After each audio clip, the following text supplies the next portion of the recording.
waktu itu gereja kami masih utuh, ini pintu gerejanya, terus yang podiumnya di sana tempat bagi pengurus gereja.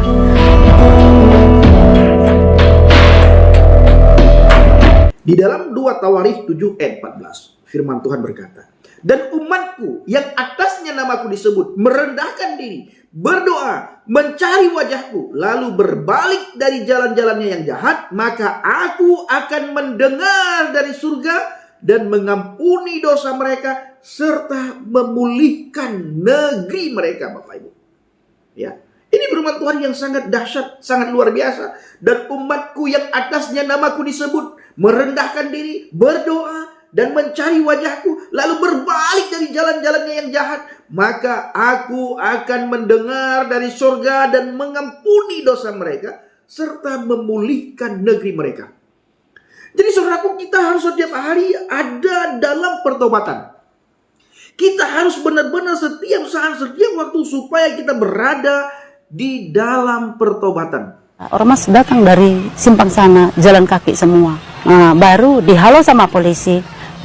Lalu polisinya nggak bisa menghadang mereka.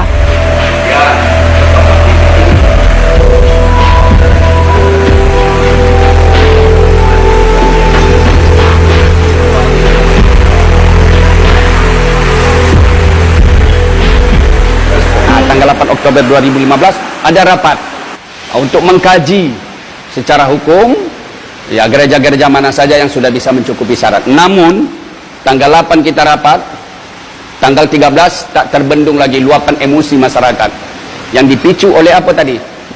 Kepercayaan, krisis kepercayaan kepada pemerintah. Dianggap pemerintah tidak berdaya lagi. Itu pada waktu itu.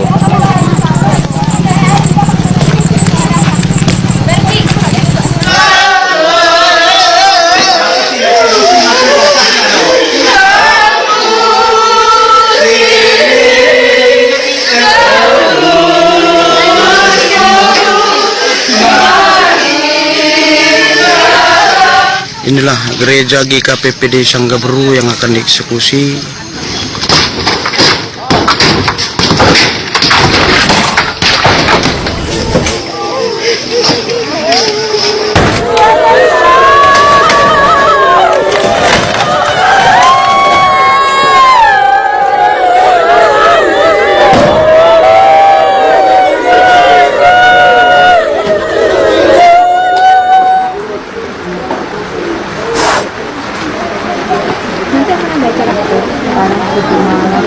Itulah Bu, semua takut, sedih.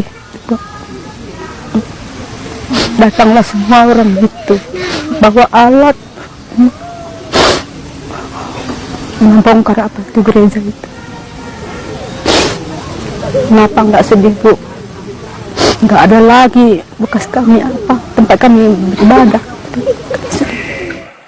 Tapi ayat patandai mulo lang kami saya salah ingat itu istilai di kegiatan itu hanta asamat penguwe mendahi orang tua ta ibadah Kalau kita merayakan Natal, Mbak, kalau kami orang Kristen, ada satu pujian nyanyian di waktu Natal itu, sunyi senyap malam kudus, bintangmu gemerlap. Itu nyanyikan pada malam hari, Mbak. Tapi kami tidak pernah menyanyikan selama hampir ini yang tahun kelima.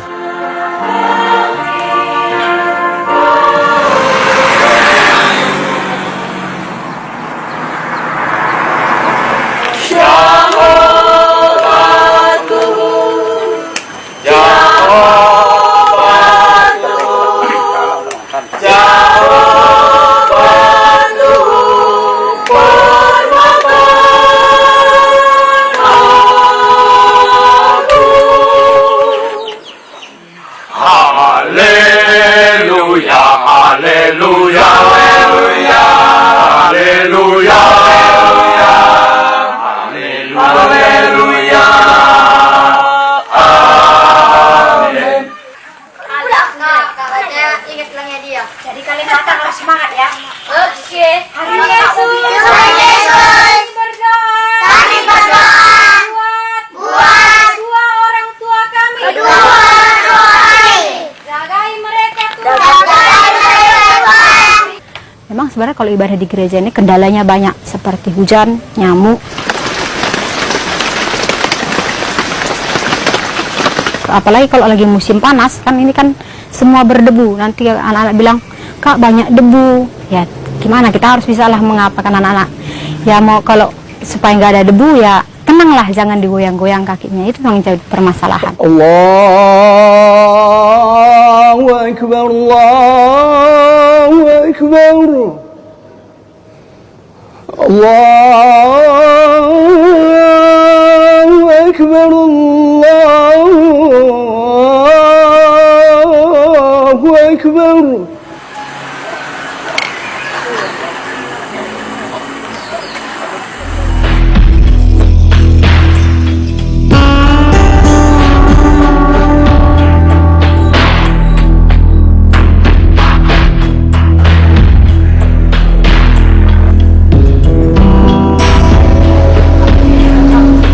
Ya, ya.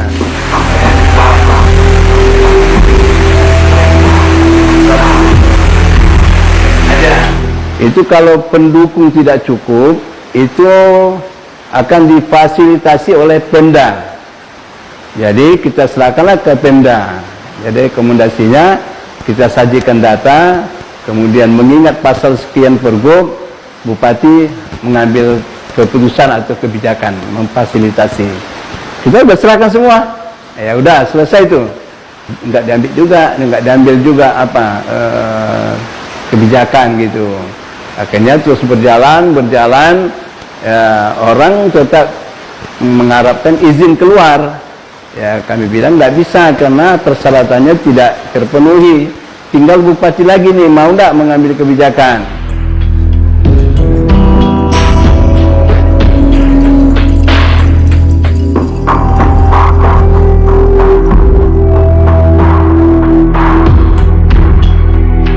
Umat Kristen katanya saya yang harusnya mengambil kebijakan tegas. Umat Islam juga seperti itu. Nah saya mau pakai yang mana? Saya mau pakai yang Kristen atau yang Islam sekarang? Saya mau tegas, ikuti aturan saja. Kalau kan semua cukupi berkasnya, itu yang benar. Di luar itu saya tidak punya kontak dan tidak punya semacam solusi.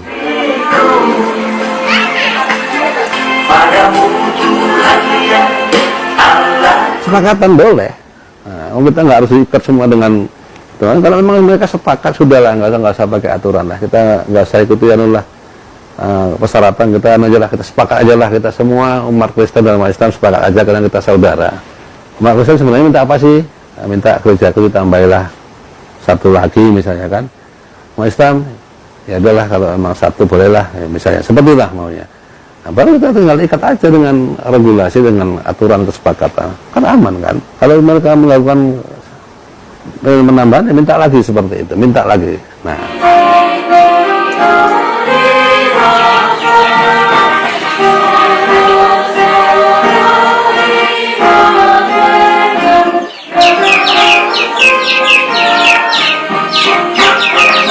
ini adalah bagian dari politik. Dan ini sengaja dibungkus dan sengaja tidak diselesaikan, baik dari pihak manapun yang bersangkutan dalam hal itu, baik dari negara, pemerintah, ataupun dari elit. Mudah-mudahan aja feeling saya salah. Kalau ini tidak terselesaikan dalam batas waktu tahun 2020, ini akan jadi gorengan politik lagi.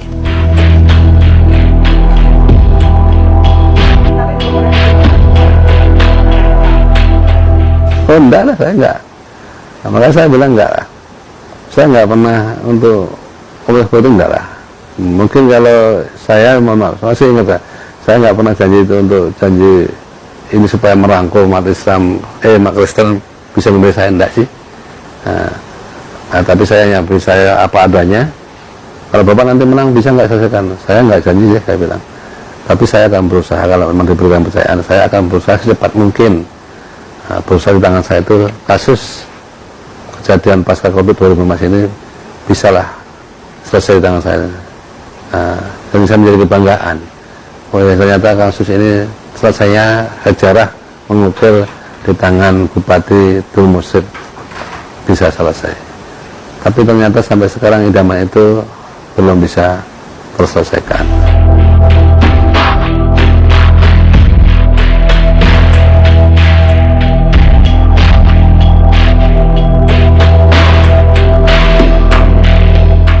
jamaahnya cukup, pendukungnya yang memberikan dukungannya nggak cukup, padahal kurang. Tidak boleh umat Kristen Protestan itu yang memberikan dukungan sendiri, karena dia yang berjamaah di situ. Tapi harus dari umat yang lain. Contoh misalnya kalau ada agama lain, Kristen Katolik, ya mereka yang memberikan dukungan, dan umat Islam itu sendiri. Setiap saat kita umbarkan keadilan sosial bagi seluruh rakyat Indonesia, tapi khususnya bagi rakyat yang beragama Kristen ya Singkil, itu nggak pernah ada.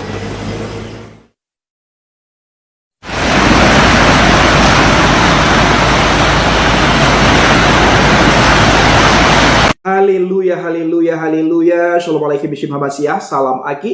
Aku kabarkan Injil keselamatan. Bapak Ibu kasih Tuhan, ketemu lagi dengan saya Evangelis Abraham Effendi Usman. Bagaimana kabar Bapak Ibu semua? Tentu luar biasa. Yes, wow. Kita itu sangat istimewa.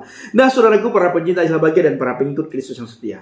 Bagaimana tanggapan kita semua setelah kita sama-sama mendengar, melihat cuplikan video yang baru saja kita saksikan sama-sama? Apa yang Bapak Ibu dapatkan? Mari kita tulis di kolom komentar, dan mari kita pergunakan komentar kita dengan bijak. Mari kita pergunakan komentar kita dengan baik. Jangan sampai lewat komentar kita banyak orang tersakiti. Jangan sampai ketika orang membaca komentar kita, mereka marah kepada kita. Jangan sampai ketika orang melihat komentar kita, orang tersebut begitu benci kepada kita. Nah, saudaraku, saya ingin mengajak kita semuanya untuk melihat beberapa firman Tuhan. Yang pertama sekali di dalam kitab Hosea 6 ayat yang ke-1. Firman Tuhan berkata, marilah kita kembali kepada Tuhan. Dia telah mencari-cari kita, tetapi Dia akan menyembuhkan kita. Dia telah melukai kita, tetapi Dia akan berbalut luka-luka kita. Kalau kita melihat firman Tuhan ini Bapak Ibu, di situ ada sebuah kalimat yang membuat saya harus merenungkan firman Tuhan ini. Firman Tuhan di situ berkata, marilah kita kembali kepada Tuhan. Artinya Bapak Ibu, pada saat itu ada banyak sekali orang menyimpang dari jalan Tuhan. Jalan menurut hawa nafsunya, jalan menurut pikirannya, jalan menurut keinginannya. Dan banyak orang pada waktu itu melukai hati Tuhan, tidak peduli dengan Tuhan, jauh dari Tuhan, berbuat seenaknya, menghina orang lain, mengolok-olok orang lain. Bahkan membuat Tuhan murka kepada banyak orang pada saat itu Bapak Ibu.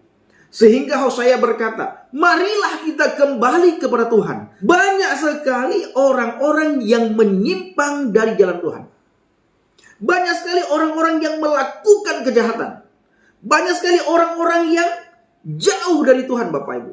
Makanya firman Tuhan mengajarkan kita, mendidik kita, memperdengarkan hal yang sama kepada kita. Mari kita kembali kepada Tuhan.